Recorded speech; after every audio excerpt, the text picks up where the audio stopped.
Hey guys, Manu Simpson 31 here, and I told you that I'll have a brand new classic car, and this is an Edsel Pacer. So that's a little bit of a special video, I would say, because I'm not gonna test drive the Edsel because I really don't feel safe doing it. I bought that car at auction, reputable auction house named Classic Car Auctions. Great people, sounds like great company. Lot of good reviews, and I was like, what could go wrong? A lot of stuff could go wrong. So basically what happened is that I decided to buy that car off that auction house and thinking everything would be great. So I found it on the website Proxybid, which is a website combining all the assets from different auction houses, and the car looked great. When I say it looked great, everything was good. The description was amazing. It said it's all original. You can enjoy driving it as is. Hasn't been restored, and yet that was not what happened at all. So the car sold for $8,600 plus fees, which is a little bit over $9 grand, $9,500, and I had to put an extra $1,500 for the transport. The car was located in Utah. I live in Orlando, Florida, so the grand total was a little bit under, between $10,000 and $11,000, which is the price for a good, nice looking Edsel, and that's not a nice, great looking Edsel. So when I received it, I was all excited, and I saw the car from far away, and I was like, yeah, no. I got closer, I was like, that's not the car I bought, and yes, it was. Anyways, so I received the car, and big cold shower. I was disappointed as hell because the car had a lot of stuff. It's no big deal, but plenty of minor stuff that basically were not showing in the description or in the pictures. For example, the paint outside is dirty, was completely faded. There is dents and dings all over. Lot of small stuff hidden. For example, the dashboard was repainted in white. It's not the color, so for something that's not been restored, it's kind of weird. They messed with the teletouch here, and some stuff were hidden. For example, on that seat, the picture's taken like this, you don't notice anything, except here they have a cover in the same color, and when you remove it, here is what the seat looks like. So first of all, the truck driver tells me, well, it was supposed to drive, it doesn't drive. I'm just like, what do you mean it doesn't drive? So the battery was dead, it was the wrong size battery, it was thrown in there completely unsecured. So I took jump cables, I did a jump start with my F250, brakes were seized, it didn't wanna just move. I was like, what the hell? The paint, the more it went, the paint was bad, but the base is sane, which is good news at least. But I was pretty pissed. So I inspected the car, made a list of every single thing that was wrong, and I have the list here. I'll go through the list with you in a minute. And emailed the auction company. I told them, you know, I know it's an as-is sale and I am pretty much screwed, but I don't think that it's good practice to do a business. I'm a little bit disappointed in how you did business because everything that's here is wrong.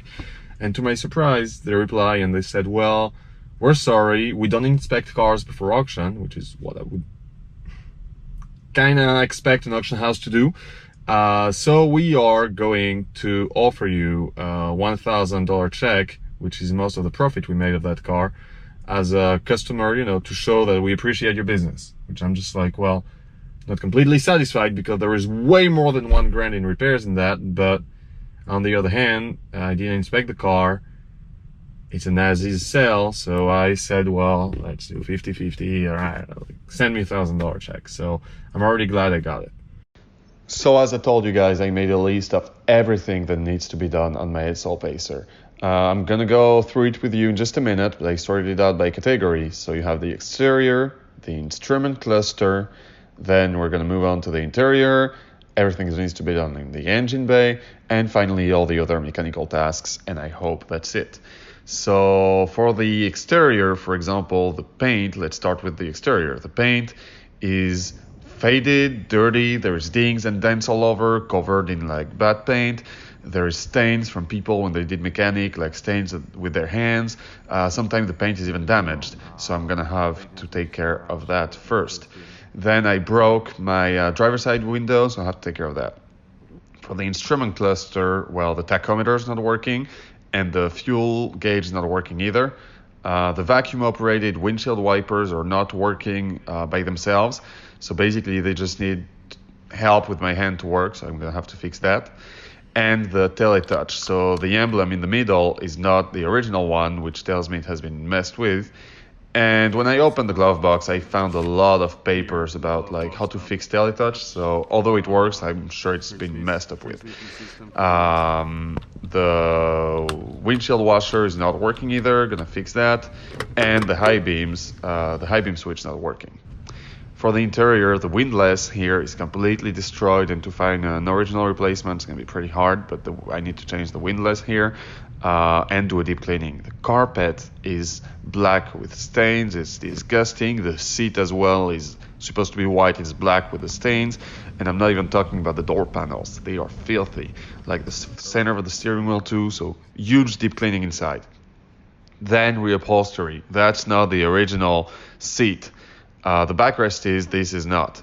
And talking about the backrest, I noticed that they put a cover, which is well done, but basically when you lift it, ta-da, surprise. So I'm gonna have to have it reupholstered, probably for the front. And I'm gonna need to repaint the dashboard because the color, it's been cheaply repainted and the color is not original. It is supposed to be like this, golden, like the coral color, and it's white, so I have to have it done. And the back window is not going down, so I'm gonna have to take care of this too. Inside the engine bay, so the battery is dead, not the right size, not even fitting and loose, and under it the tray is filthy, and basically all that makes rust appear. So I'm gonna have to do a deep cleaning, look at all that. I'm gonna have just to make a deep cleaning and make sure no rust is here, prevent corrosion, and put a new battery that's the correct size. Leaks under the valve cover gasket, so I'm gonna have to take care of the leaks on both sides, change the spark plugs, and change the oil, which is black. And of course the carburetor is leaking, so it needs to be rebuilt. It's not working properly, so I'm gonna have to rebuild the carburetor or have it done. And just all the other fluids are either dirty or not at the level. For example, the steering pump is not working, and that's it. For the other mechanical stuff, I need to do the brakes, so they are seized and I need to fix that, and the suspension. So for the suspension, you can see here, I'm having fun, like, pushing my car, but they are dead. So I need to change the shock absorbers, and I need to change as well the muffler. So I found a paper here that basically told me they put a custom, straight pipe, and it does a super loud noise, and I hate it. So I would like to revert it to original, and that's about it. So a lot of work now. And that's it, guys. So again, there's not much stuff. It's not like, like the transmission's fried or the engine's like blown or whatever. But again, little by little, if you add up like all those minor stuff to fix, it's gonna take me either a lot of money if I take it to a store, or a lot of time. And as you probably know, Edsels are not that valuable. People don't really want them, so I would say you can get a nice condition Edsel for 10 grand. So that's why I'm a little bit pissed. That's a 4 to 5 grand car for an Edsel. That's not a 10 grand car. So that's why I'm disappointed, but not discouraged. I do have the time in the weekend. Thank God I don't have to work weekends. I learned a lot working on my F100 and my other cars, so I'm gonna get through this. I have a good buddy here that has a garage here in Orlando. Great guy named, the garage name is Soto. I'd recommend it to you if you're around. Super knowledgeable. So for the stuff that I'm not comfortable with, he's probably gonna either help me or teach me, such as the carburetor. I suck at it, I don't know how to rebuild them. The muffler, because you can't find original parts, and that's going to be the biggest deal with that car. Basically, that car, you only had about 3,000 cars produced. It's a 1958 Edsel Pacer 4-door hardtop. There are 620 cars left, I believe, in the US. So as you guess, unlike for the F100 or for, like other common cars, people don't make reproduction parts for that car. So just finding the parts is super hard. For example, the dashboard, they remove the dash cap, no one makes them. So I either have to go to a upholstery shop and pay a fortune to have it done, or find another way. Same for the seat upholstery, same for the parts, same for everything. So the biggest challenge is going to be to find the part. That broken window here, basically, I'll explain it in another video, but it's factory tinted, so to find again the video, it's going to be hard. So I'm gonna share with you through the videos where I find the parts, how much I paid for it, the part numbers, so that maybe you who's watching is restoring or working on 1958 Edsel Pacer. If that can help, you know, searching for the parts and knowing where I got it from, that will be super helpful. I'm now driving to O'Reilly's, buying a battery so that I can change it and try to see if the car like actually starts, and you know, or if it doesn't start and there is much more needed to it.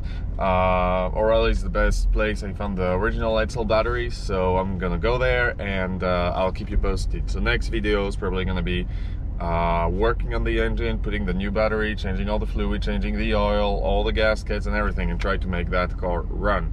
So I'll keep you posted. If you're subscribed, you'll have a notification. If you're not subscribed, make sure you do. And you'll see we are going to make the Edsel looking amazing. I'm pretty sure we will. It's just a matter of time.